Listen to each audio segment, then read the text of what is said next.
ಇನ್ನು ಪ್ರಧಾನಿ ನರೇಂದ್ರ ಮೋದಿಯವರ ಹೇಳಿಕೆಯ ಬೆನ್ನಲ್ಲೇ ಕೇಂದ್ರ ಸರ್ಕಾರ ಈ ಬಗ್ಗೆ ಸ್ಪಷ್ಟನೆಯನ್ನ ಕೊಟ್ಟಿದೆ. ವಿವಿಧ ಸಚಿವಾಲಯಗಳ ಕಾರ್ಯದರ್ಶಿಗಳಿಂದ ಸುದ್ದಿಗೋಷ್ಠಿ. ಡೀಸೆಲ್ ಅಭಾವ ಇಲ್ಲ, ದೇಶದಲ್ಲಿ ಪೆಟ್ರೋಲ್ ಡೀಸೆಲ್ ಅಭಾವ ಇಲ್ಲ. ಪೆಟ್ರೋಲಿಯಂ ಸಚಿವಾಲಯದ ಕಾರ್ಯದರ್ಶಿ ಸ್ಪಷ್ಟನೆಯನ್ನ ನೀಡಿದ್ದಾರೆ. ಸುಜಾತಾ ಶರ್ಮಾ ಅವರು ಅಭಾವ ಇಲ್ಲ ಎಂದ್ರು ಮೋದಿ ಹೇಳಿಕೆಗೆ ಸಮರ್ಥನೆ. ಪ್ರಧಾನಿ ನರೇಂದ್ರ ಮೋದಿ ಅವರು ಪೆಟ್ರೋಲ್ ಡೀಸೆಲ್ ಬಳಕೆಯನ್ನ ಕಡಿಮೆ ಮಾಡಿ ಅಂತ ಹೇಳಿದ್ರು. ಹೀಗಾಗಿ ಆತಂಕ ಇತ್ತು, ಎಲ್ಲಿ ಅಭಾವ ಸೃಷ್ಟಿಯಾಗಿದೆಯಾ ಅಂತ. ಅದ್ರ ಬಗ್ಗೆ ಇದೀಗ ಸುಜಾತಾ ಶರ್ಮಾ ಅವರು ಸ್ಪಷ್ಟನೆಯನ್ನ ನೀಡಿದ್ದಾರೆ. Production, the fertilizer stock is comfortable and the MRP of major fertilizer remains very much the same.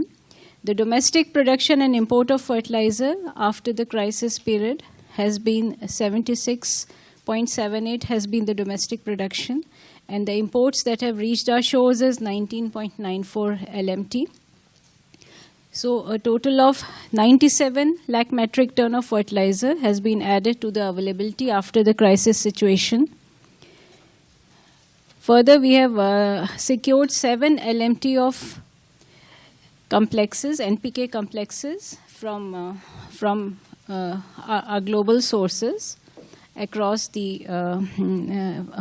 for the use by the farmers of the country. Further, 12 LMT of DAP and 4 LMT of triple superphosphate and 3 LMT of ammonium sulfate has further been secured for the country, and this will ensure adequate availability for the peak season that will start in about 15-20 days time.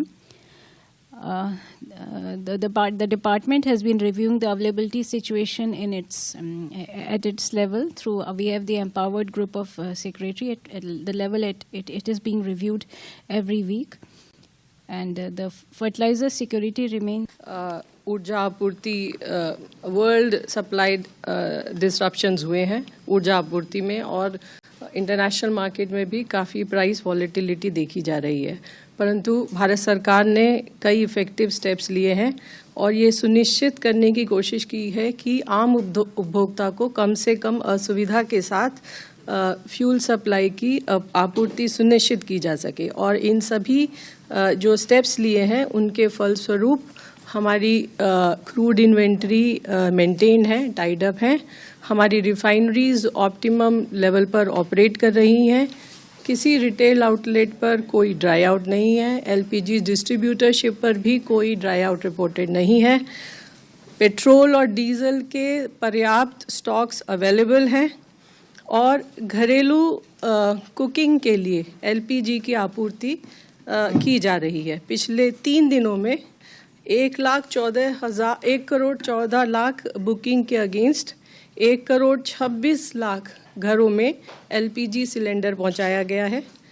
इसी तरह commercial LPG भी पिछले 3 दिनों में 17,000 ton से अधिक की cell की गई है। ऑटो एलपीजी भी 762 टन से अधिक सेल हुई है। पिछले 3 दिनों में 5 किलो के सिलेंडर भी 1,40,000 से अधिक की सेल की गई है। और ऑयल मार्केटिंग कंपनीज के द्वारा लगभग 93 कैंप कंडक्ट किए गए हैं, जिसमें 2100 से अधिक सिलेंडर्स की सेल हुई है।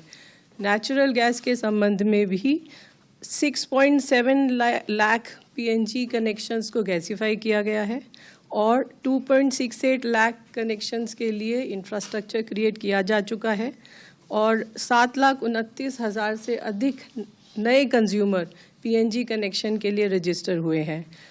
52,300 से अधिक ऐसे पीएनजी कंज्यूमर्स हैं जिन्होंने एलपीजी कनेक्शन सरेंडर किया है। C3 C4 molecules petrochemical, pharma और पेंट इंडस्ट्री के लिए जो सेल हुआ है वो 1 मई से लेकर अब तक 4600 टन प्रोपिलीन और 1700 टन ब्यूटाइल एक्रिलेट है। एनफोर्समेंट एक्शन भी लगातार किया जा रहा है और पिछले 3 दिनों में लगभग 1500 रेड या इंस्पेक्शन की गई हैं और अभी तक क्यूमुलेटिवली ओएमसीज के द्वारा 382 डिस्ट्रीब्यूटर्स पर पेनल्टी लगाई गई है और 76 डिस्ट्रीब्यूटर्स को सस्पेंड भी किया गया है।